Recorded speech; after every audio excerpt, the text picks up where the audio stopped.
Bonjour à tous et bienvenue, moi c'est Lauriane.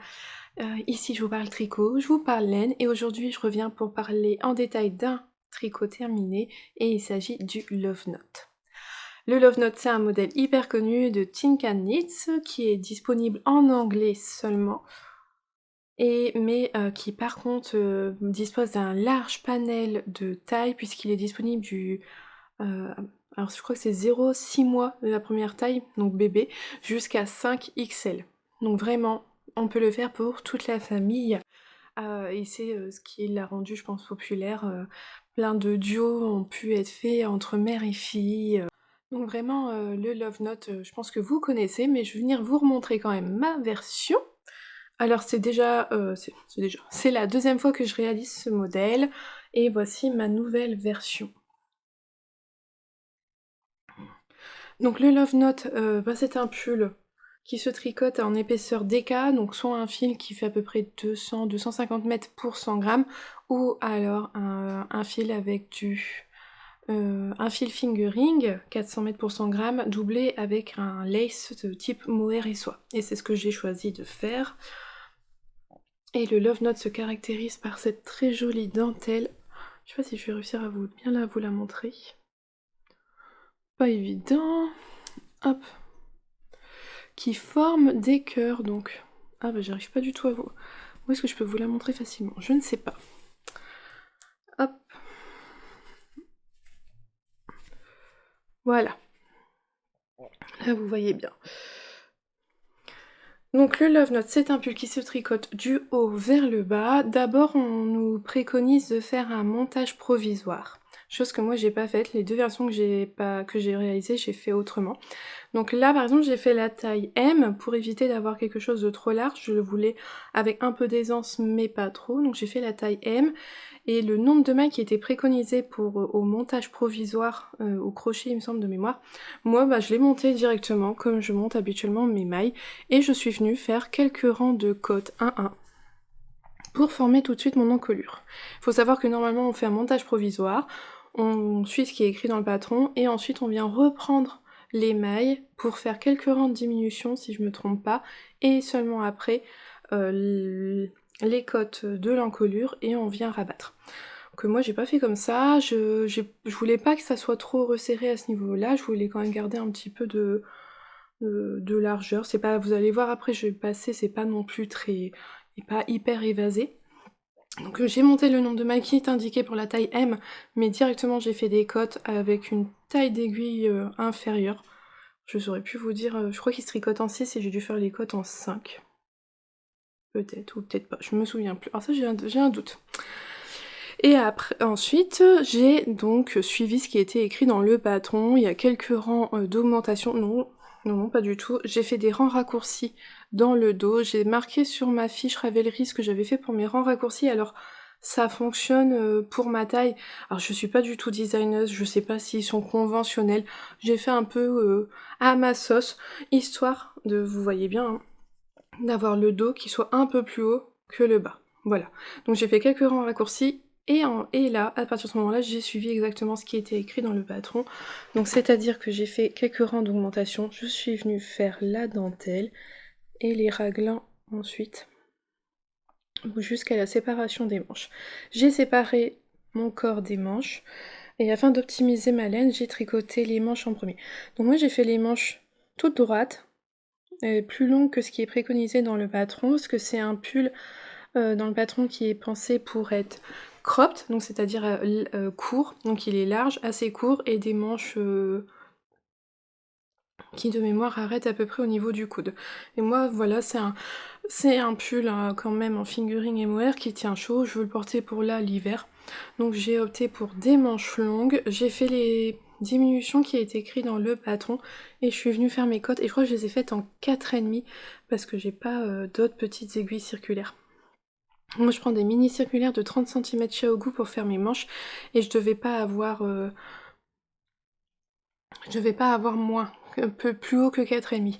Par contre mes manches, je les ai faites avec mes aiguilles chez Ogu en prenant le plus petit câble possible que j'avais, qui est, je sais plus, 35 cm je crois.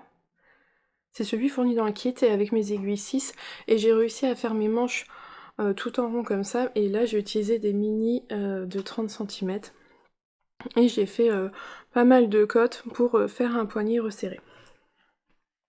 Je suis venue faire la deuxième manche à l'identique et ensuite j'ai déroulé mon corps tout droit, tout en jersey, pour aller au plus loin possible du mohair que j'avais. J'ai fait ce qui est indiqué dans le patron, c'est-à-dire que j'ai fait quelques rangs raccourcis, hop, vous voyez, dans le bas, donc le dos est plus long que le devant. Et j'ai pas suivi les recommandations au niveau de la hauteur dans le patron, j'ai fait la version, une version longue, vraiment longue, En fait j'ai été vraiment jusqu'au bout de mon mohair pour l'avoir le plus long possible. Alors en soi c'est pas un modèle qui est compliqué, juste qu'il est tout en anglais, donc il faut savoir juste lire le tricot, un patron en anglais, mais franchement il est simple, la dentelle n'est pas compliquée. Franchement, ouais non c'est un très joli modèle avec un très joli rendu, et qui offre pas mal de possibilités parce qu'on peut le faire qu'avec un fil simple en DK, en fingering et mohair. Vous pouvez respecter les dimensions du patron et le faire court et large pour le mettre au-dessus des robes, ou voilà comme ici il s'adapte facilement en version longue pour un pull plutôt d'hiver. Donc un très chouette modèle que je ne peux que vous recommander, et qui en plus voilà on peut le faire pour des enfants, pour soi et tout, franchement c'est vraiment très chouette.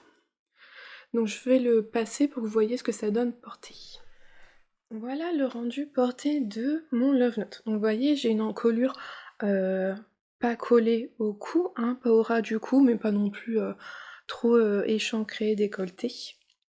Si j'avais suivi les recommandations du patron, mon col aurait remonté quand même plus près du cou, mais je trouve que là, comme ça convient bien. Donc j'ai juste fait monter le nombre de mailles qui était inscrit pour la taille M, et j'ai fait mes cotes et j'ai suivi après le patron. Voilà ce que ça donne au niveau de la dentelle.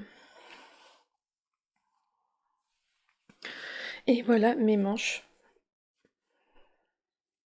Toutes droites, un tout petit peu ballon, et avec les cotes resserrées au niveau du poignet. Au niveau de la longueur, vous voyez, il est quand même vraiment long, j'arrive même pas à vous montrer, hop. Jusqu'en dessous, il m'arrive à mi-fesse, donc franchement, il est bien long, et vous voyez, j'ai un peu d'aisance, mais pas trop. Franchement, je suis bien dedans, je suis confortable et super doux. Donc voilà pour mon Love Note. Alors, comme dit plus tôt, moi j'ai utilisé deux fils différents. J'avais gagné sur un concours à Instagram, coucou Hélène si tu passes par là. J'avais gagné donc des écheveaux de Malabrigo Sock couleur velvet crêpe. Je sais pas le dire. Je vous montre l'étiquette.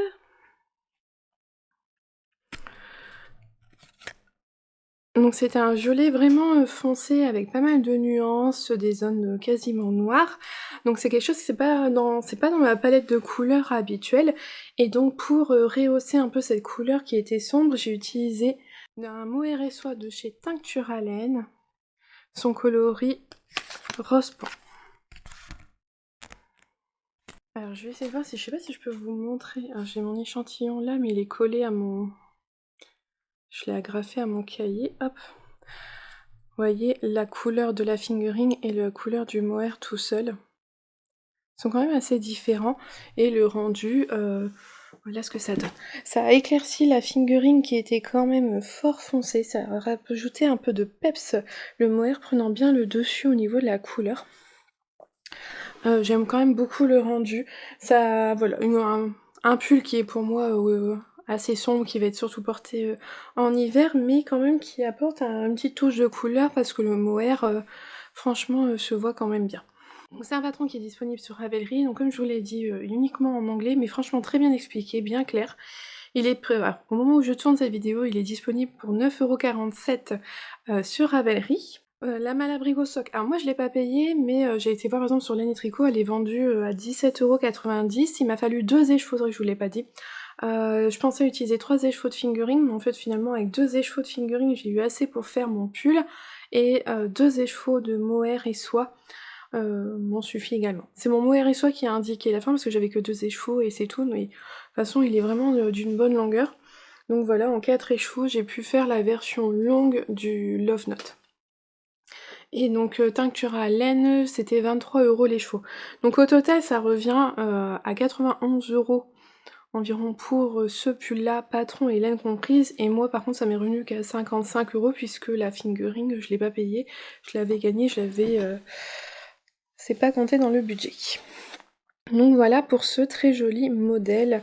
Ben voilà, ça fait vraiment un pull qui est élégant par sa dentelle, vraiment confortable à porter, comme je vous l'ai dit, qui offre quand même pas mal de possibilités.